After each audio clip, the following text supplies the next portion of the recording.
Here is my spoiler full review of Rise of the Beasts. Stay tuned.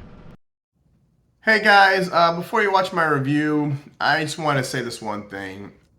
I kept on referring to Noah as Ramos throughout my whole review. Ramos was the actor who played Noah. Noah was the character's name. The entire review I used Ramos for some reason, but you know who I'm talking about. Alright, let's get back to the review.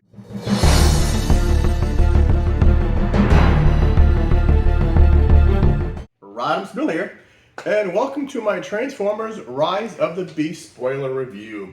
Now, it's been a while since I've done a review like this, but this movie is worth it. There is so much in this movie to unpack. I've got so many thoughts for this movie, so I thought I'd do a review, and here are some of the figures. Now, if you're new to my channel, please like and subscribe, turn on those notifications. Mostly I do Transformer videos, but I also do Marvel DC characters. We do Funko Pops, I do Legos, new toy sightings, all that good stuff. There's over 1,000 videos on the channel, so check out all my playlists. And now for this, I haven't done a full-length review like this in a long time. But like I said, this movie was 5 years in the making since Bumblebee came out, and I felt I had to do a full review. Now, with me, we've got the Kingness Optimus Primal. This is the Studio Series Bumblebee Optimus. We got some little Rhinox and Cheater figures here. We got RC Freezer, and we got the Battle Changer Optimus and Mirage, and my Universal Studios Bumblebee Thermos. Alright, now, I'm going to go over all the characters, what I liked about the movie, what I didn't like about the movie, and where I hope to see it in the future. Alright, and I'll give you a final score at the end. Now, first we're going to go over the Autobots. Optimus Prime. I thought he was underused. The CGI was pretty good. I've waited so long to see this Optimus in the movie theater. We finally got a glimpse of it in Bumblebee and had to wait 5 more years to finally see a proper movie with him in it. I hate that mouth. I wish he'd keep on the battle mask. During the movie, he had a very good character arc. You saw him actually grow into the Prime that we all know. Let's see, Mirage, pretty good. Kind of thought he was too thin, kind of, but his comedic element was very good. I like the bond between him and Ramos. It's pretty good. Bumblebee. Bumblebee was underused in this movie, and for once, I agreed with it. Bumblebee's been in every single movie. He had his own solo movie. I think it was time for him to take a back seat and let others shine. And I thought his parts were perfect. RC. Kind of looks like the RC from the Bumblebee movie, the one we all know and love. But I understand they had her, she had to pick an Earth vehicle, so a motorcycle. And I thought she was pretty good. I liked her parts. I liked her speaking parts. She had action. Some of the best parts were her riding Rhinox, her on the Wheeljack van was pretty good. Wheeljack, oh boy. I wish they did not use the Wheeljack name. If you're gonna stick with G1 accurate robots, at least in their robot forms, stick with it. Don't do half G1 and half make up your own crap. If you're gonna make up your own crap, do new robots. Wheeljack either should have been Skids or some other obscure Autobot that was in G1, or just make up a new character. Don't make him what he is. I hated when they had Hot Rod into a Frenchman, and now you're turning Wheeljack into a Latino, and I see all the stories. Ooh, the first Latin Autobot. No. Wheeljack was a miss. Ramos and Elena, I thought they were pretty good. If you saw my first reaction, I sat down after the first part when you see the Maximals jet off into space. Now remember, this is a spoiler review. When it got to the humans, after the first 5 minutes, I was literally looking at my watch thinking, All right, it's less than a 2-hour movie, hour 57 with the credits. Or some things are saying now 2 hours and 7 minutes. But still, come on, let's get it over with the humans. I thought that it was way too much in the beginning. Well, we'll get to that later on stuff I didn't like. But I like his character arc. I loved him in the X suit. Elena, she was a brains. I like how she was a Brooklyn girl. Never left, but she did, understand the gravity of the situation. And if it wasn't for her, they never would have found Peru and got the whole story going. Stratosphere. Well, how could you forget Stratosphere? Kind of reminded me of the old Jetfire from Revenge of the Fallen. He was only in a few parts, but um, he did have his usefulness as a plane. That's all. In battle, he would have been killed instantly. The Maximals, Primal stole the show. He was wise, he was brave.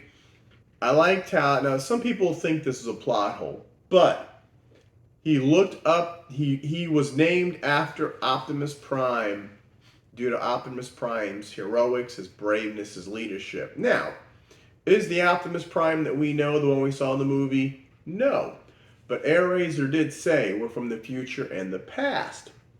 So, Optimus Primal, the beginning could have started in the future, and the transwarp key could have sent them into the past. So, he was named after the Optimus Prime of legend, not the Optimus Prime that was there. So, that is how I see it. Cheetor and Rhinox. Underused. Cheetor had, I think, 2 lines? Rhinox, I think he had 1, if at all.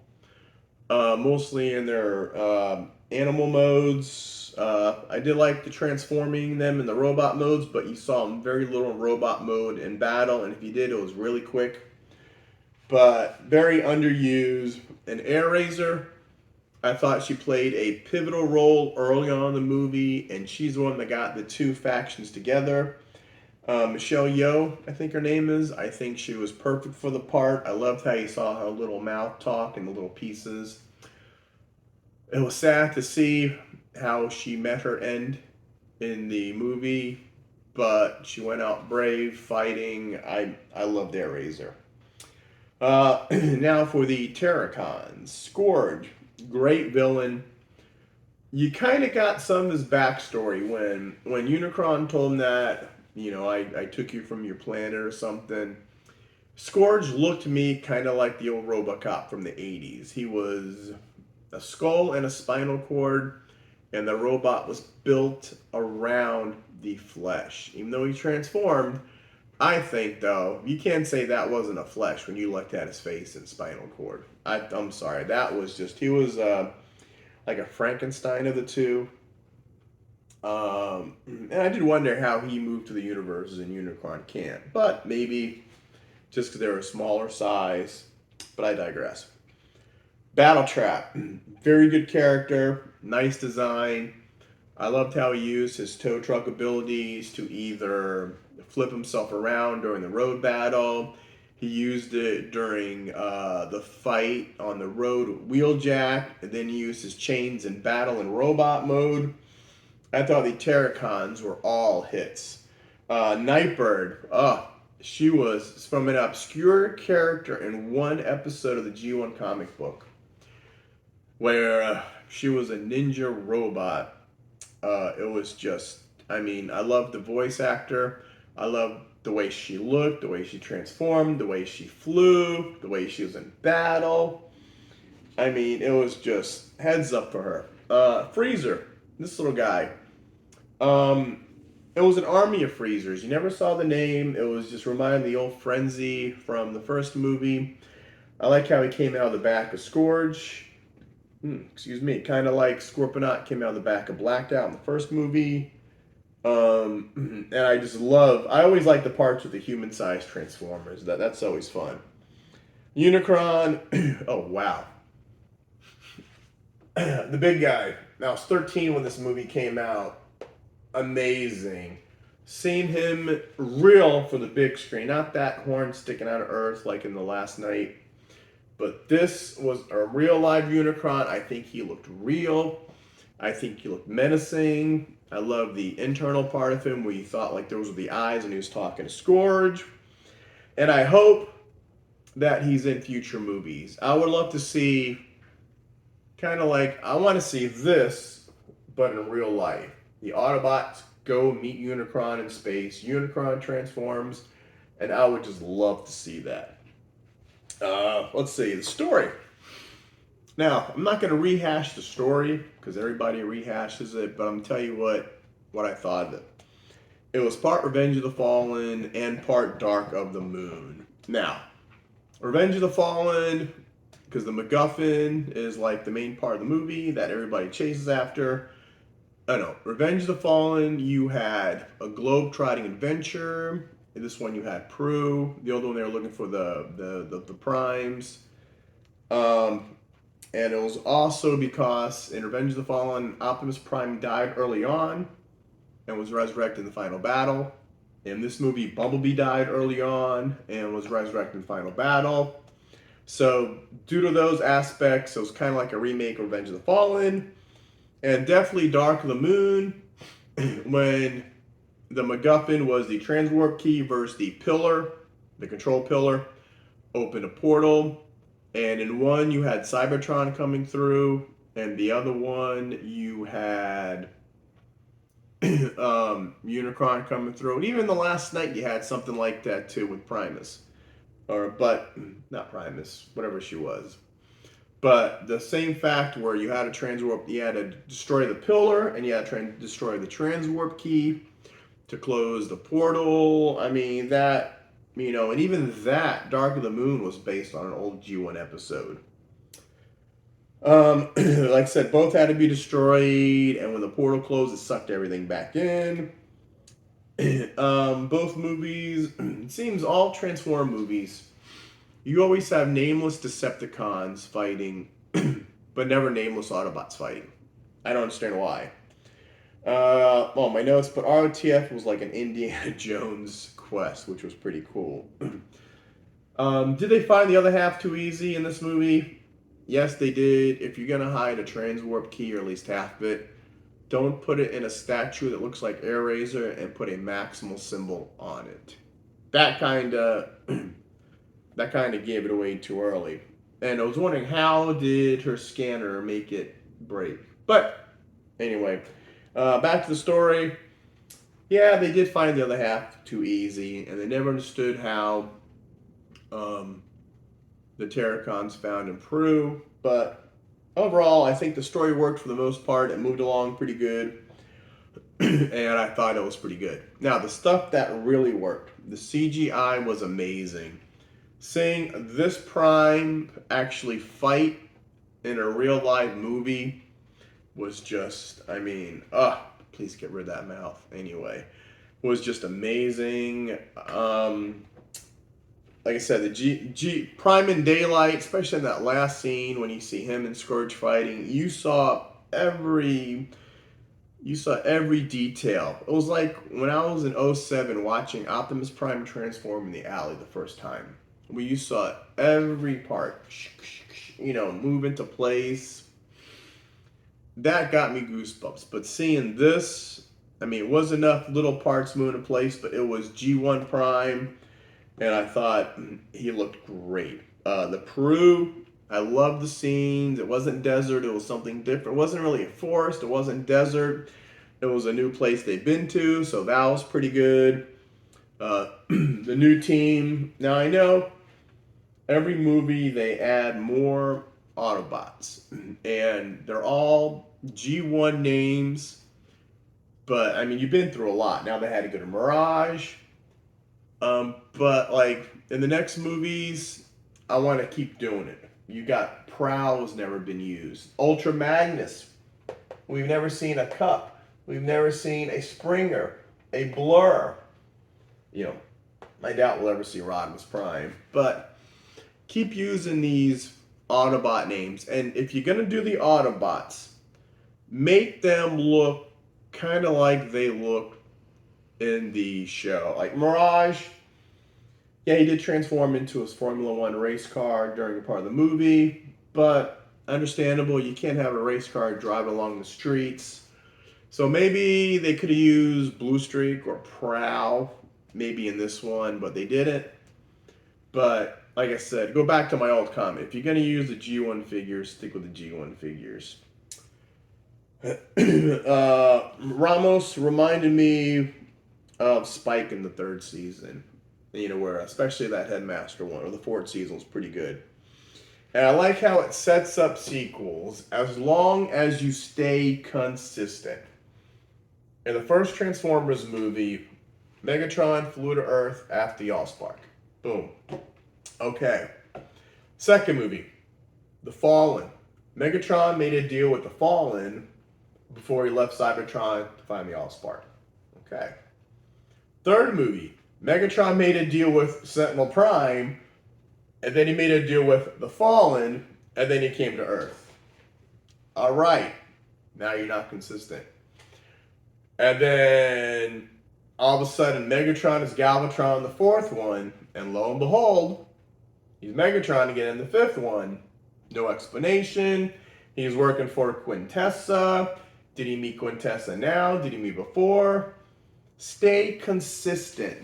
You started with Bumblebee. Now you're up to this one. Now there was a 7-year time gap, different characters, so it was kind of, you didn't have to be that consistent, but stay consistent. Now that you established Unicron, maybe go out into space. Keep that storyline going. Do not go off on a tangent.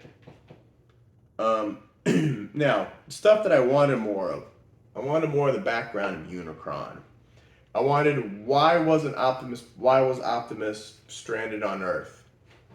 Were these the same characters he brought with him in 87, 86 with Bumblebee? Or there's any more that he brought with him? Where was his trailer? He used his trailer, pretty cool. Why was he stuck on Earth? What happened? Did he have a ship to Earth? Did they protoform to Earth? Where was that? And with G.I. Joe. What was that alien ship in G.I. Joe headquarters? That had to have something. Kind of looked like the protoform. But where was it? Keep with the exosuit. You know, I loved how the exosuit, even though it was Mirage's almost dead body before he came back to life, but they need more of the Mirage. You need more of the exosuits. You need to bring in more G1 lore. And G.I. Joe. Oh, wow. If you're going to bring in G.I. Joe, you need to bring in not only the characters, but the vehicles, because the vehicles are just as important as the character. And you had a couple of G.I. Joe movies. I never saw Snake Eyes, but I did see Retaliation in the other one. And you need to put the uniforms, you need to go back to the separate uniforms, go back to the code names, and go back to the ships. Let's see. Let's wrap this up. Stuff I didn't like, I think the beginning was too long. With the humans, I literally, the first time I saw this, I was looking at my watch thinking, all right, it's a 2-hour movie. Let's get it going. You know, that whole scene with him stealing the car, going to the hotel and all that, that could have been cut down like in half.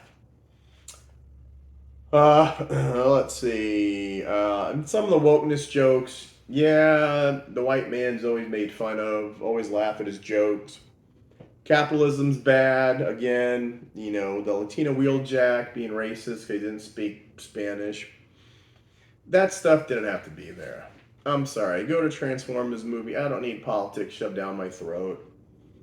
You know, were there good funny jokes? Yes. You know, you don't know where that been when he threw part of him to put on Ramos's arm. That was funny. We're more than friends. You've been inside me. All right. That was a little risque, especially for the kids, but it worked. Mirage was the highlight of the show. Even though he looked like Jazz, but used Jazz already. So if they didn't use Jazz in the first movie, that would have been a perfect place to use jazz. But they used the Porsche. I mean, you probably could have used maybe a Lamborghini, and maybe brought Sunstreaker in since you already used Sideswipe. But I digress. And one more thing is, I wish they would have used more of the original soundtrack from the '86 movie. Bumblebee did use the touch, even though it was on the radio, but still, I mean, sitting in Bumblebee listening to that, I just jumped out of my seat. And they did use the Unicron melody or medley during some of the parts. So there was some '86 music in this movie. But I know since you used the touch, I would like to see Dare. Dare would have been a perfect song to put in this movie. Like I said, the first time I saw it, it was an early access Wednesday night. And I did a first reaction video because that's what first reaction videos are. I didn't know what to think of it. I was disappointed. But after I saw it again, I saw it twice now. I'll probably go see it. I got the unlimited Regal card. So I'll probably go back 3 and 4 weeks to see it 3 and 4 times.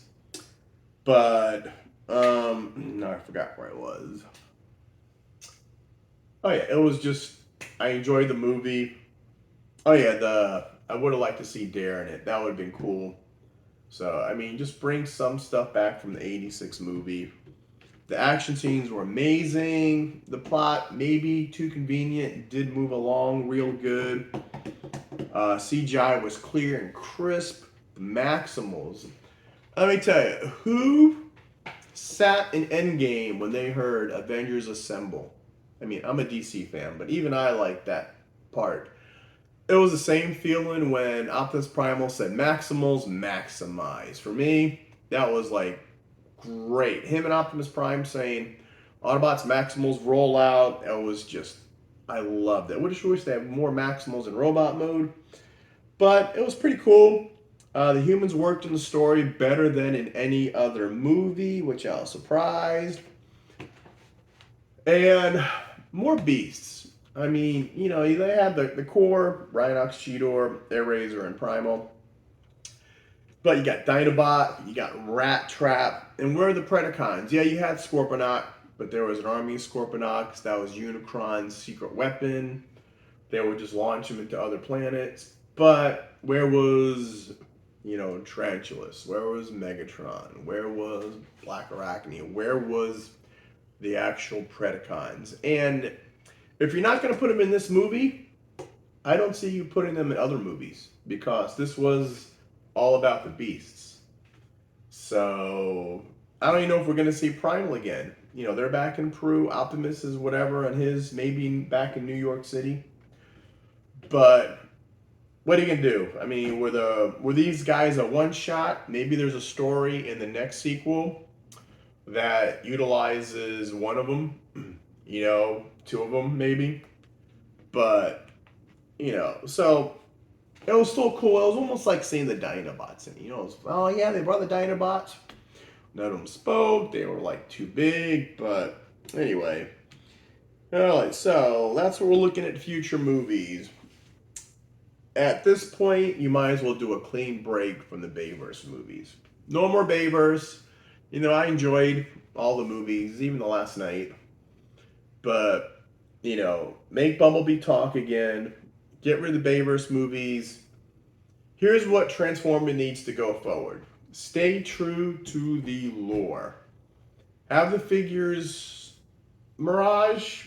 Yeah, only because I bet you if Jazz wasn't used, he would have been Jazz. Perfect. RC's a motorcycle, fine. If you're going to use G1 characters, get them to similar to what they look like. Don't use the Wheeljack as a stupid van. You know, use Skids as a van. Do something like that. Stick with either, you know, or do new characters. Do mix and old. But keep the old. If you're going to do old character, we want to see them like this. G.I. Joe, yes. Bring in G.I. Joe. Bring in the vehicles. All that stuff. Another thing I like to see is Mask, Marvel Armored Strike Command. If you don't know what that is, look it up. Even in the comics, What they did was they brought in G.I. Joe, they brought Mask in, even the Visionaries, I think, or something like that. But it was just all the same universe. So, and Mask was built on Transformer technology. So that would be cool for a spin-off movie. Not only can you do the regular, I want to see, we saw Bumblebee. Then we saw Rise the Beast. Now we need maybe one more movie with the Transformers, like the new 3, number 8. Then do a spin-off of G.I. Joe Transformers. Then go back to a Transformers movie. Then do a spin-off of Mask. Keep it fresh. Don't just do, End of the Earth. And, Bumblebee worked because it was it was a small controlled storyline. But look what the thing, $21 million opening weekend, 190 or something total. That was, Transformers used to do that the first week. So hopefully this one, I know it's looking at, as of this is a Sunday night, first weekend. It's looking about 60 opening, which hopefully Transformers always relied on the foreign markets to boost them up. So hopefully, the North American movie, go see this movie twice at least if you can afford it. I know they're expensive. Like I said, if you got those unlimited Regal apps, maybe they count the tickets, the full price. I don't know, but go see the movie. If you want to keep seeing, if you want more Transformers movies, you have to go see the movies. You have to buy the products. You have to buy the DVDs. All right, so I've been rambling long enough about this movie. So my final score, a 9 out of 10.